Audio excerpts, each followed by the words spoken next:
जय श्री राम दोस्तों।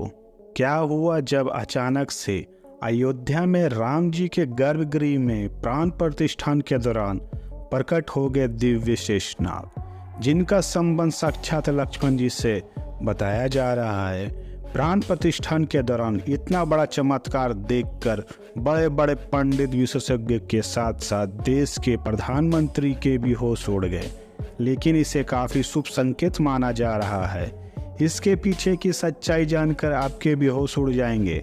आगे अगर आप एक सच्चे सनातनी हैं तो इस वीडियो को लाइक करें, और आप भी राम मंदिर बनने से बेहद खुश है तो कमेंट बॉक्स में जय श्री राम जरूर लिखें, और पूरी सच्चाई जानने के लिए वीडियो को अंत तक देखते रहे। अध्याय इतिहास रचने के बहुत करीब है, जिस दिन एका सनातनी को बरसों से इंतजार था। आखिरकार वह दिन आ ही गया।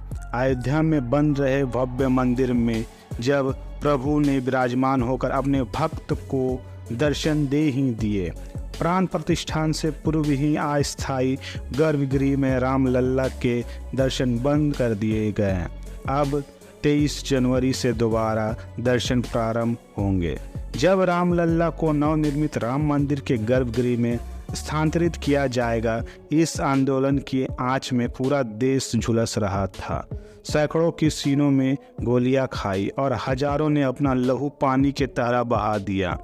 राम जन्मभूमि यानी अयोध्या की जो 22 जनवरी को राम मंदिर की प्राण प्रतिष्ठान हुई है, उसमें पूरी दुनिया को भगवान राम के अस्तित्व से रूबरू कराया है। इस कार्यक्रम के लिए 7,000 से ज़्यादा VVIP और VIP को न्योता दिया गया है। लेकिन जब 22 जनवरी को विशेष ज्योतिष 4 की उपस्थिति में प्रधानमंत्री नरेंद्र मोदी द्वारा प्राण प्रतिष्ठान का कार्यक्रम किया जा रहा था, उसी दौरान जो बड़ा चमत्कार हुआ उसकी जानकारी आगे हमारे चैनल टच ऑफ साइंस में हम आपको देंगे। सच्चाई सुनकर आपके भी रोंगटे खड़े हो जाएंगे। जितना राम मंदिर निर्माण की चर्चा हो रही है, उससे ज़्यादा प्राण प्रतिष्ठान को लेकर भी हो रही है। जब नरेंद्र मोदी यजमान प्राण प्रतिष्ठान की तैयारी करने पहुँचे, चारों भाइयों के साथ रामलल्ला की छोटी प्रतिमा और 5 फीट की बालक स्वरूप रामलल्ला की बड़ी प्रतिमा गर्भगृह में स्थापित की गई। सबसे पहले तो प्राण प्रतिष्ठान में जितने भी हमारे यहाँ देवता है, नवग्रह है और जितनी राशियाँ है, सभी को शांति करने के लिए पूजा अर्चना हुई। यह सब करने के बाद मैं मूर्ति को शुद्धिकरण किया और मंत्र जाप शुरू किया गया। यह मंत्र काफ़ी वैदिक होते हैं। इस मंत्रों में ऐसी शक्तियाँ होती है कि यह किसी भी मूर्तियों के अंदर प्राण डाल सकते हैं। लेकिन जब प्राण प्रतिष्ठान का कार्यक्रम चल रहा था, इस दौरान वहाँ पर एक ऐसा चमत्कार हुआ जिसे देखकर सभी पंडितों के और वहाँ खड़े सभी लोगों के होश उड़ गए।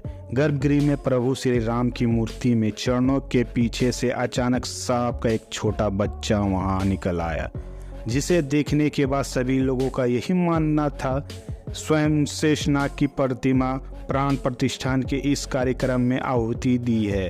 सभी लोगों ने उन्होंने प्रणाम किया और सुरक्षित तरीके से बाहर मंदिर परिसर के बाहर छोड़ दिया गया।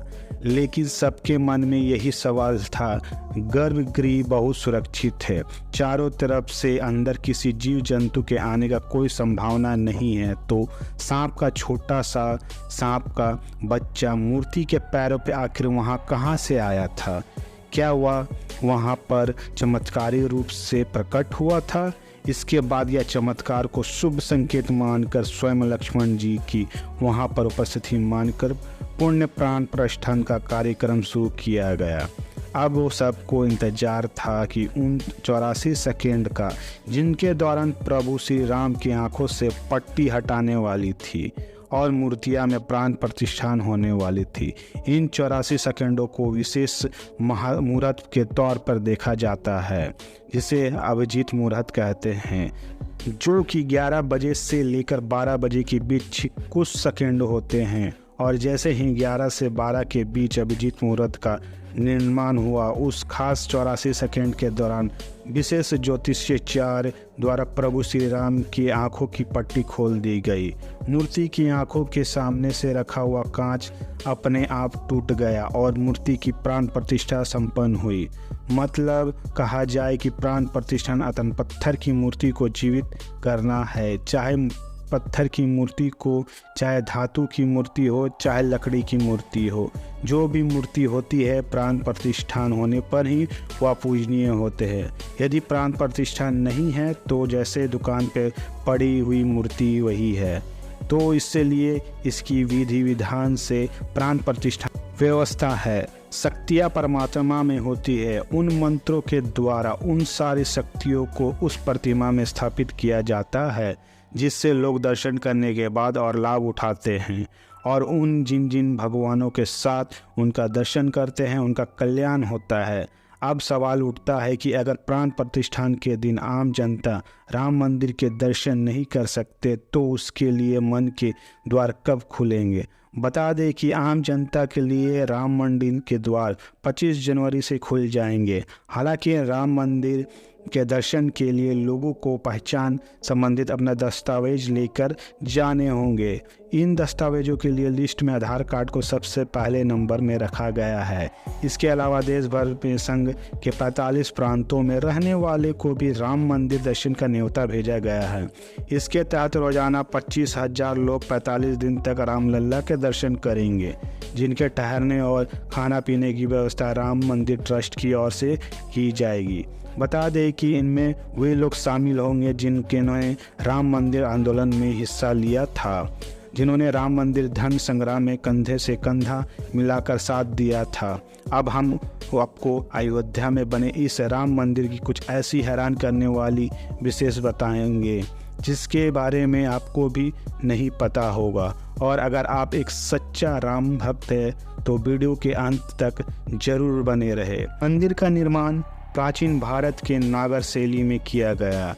मंदिर की ऊंचाई कुतुब मीनार की लगभग 70% है। अयोध्या में भव्य राम मंदिर भारतीय पारंपरिक विरासत का एक सुविचार वैज्ञानिक रूप से क्रियान्वित और अद्भुत नमूना है। मंदिर 161 फीट ऊंचा, 235 फीट चौड़ा और इसकी कुल लंबाई 360 फीट है। मंदिर को मजबूत बनाने के लिए खास जोर दिया गया है। इसकी नींव 15 फीट गहरी है और फाउंडेशन पूरी तरह स्टोन से बना है। मंदिर में लोहे या स्टील का इस्तेमाल नहीं किया गया है, जिसका कारण यह मंदिर 1000 सालों से भी ज़्यादा समय तक सुरक्षित रहेगा। मंदिर का निर्माण इस तरह से किया गया है कि रिएक्टर स्केल पर 7 की तीव्रता का भूकंप भी इसका कुछ नहीं बिगाड़ पाएगा। राम मंदिर में कुल 46 दरवाजे लगेंगे। इसमें से 42 पर 100 किलो सोने की परत चढ़ाई है। सीढ़ियों के पास 4 दरवाजे लगे हैं जिन पर सोने की परत नहीं होगी। मंदिर के दरवाजे को महाराष्ट्र की सागौन की लकड़ी से बनाया गया है।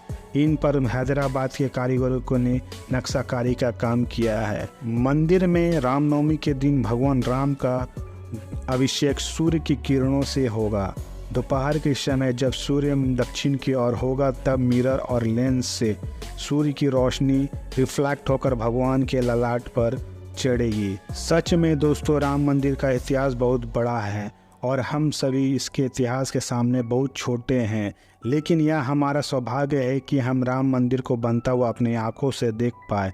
हम नमन करते हैं उन सभी कार सेवकों को जिनके बलिदान से हमें आज का यह दिन देखने को मिला। आप भी नीचे कमेंट बॉक्स में उन्हें श्रद्धांजलि जरूर दें। और अगर आपको यह वीडियो पसंद आई है, अगर आप एक सच्चे राम भक्त हैं तो वीडियो को लाइक करके कमेंट बॉक्स में जय श्री राम जरूर लिखना। रोजाना ऐसी ही सत्य चमत्कारी घटना देखने के लिए हमारे चैनल टच ऑफ साइंस को सब्सक्राइब करके बेल आइकन को प्रेस कर ले। सभी के लिए आप सभी दर्शकों को जय श्री राम।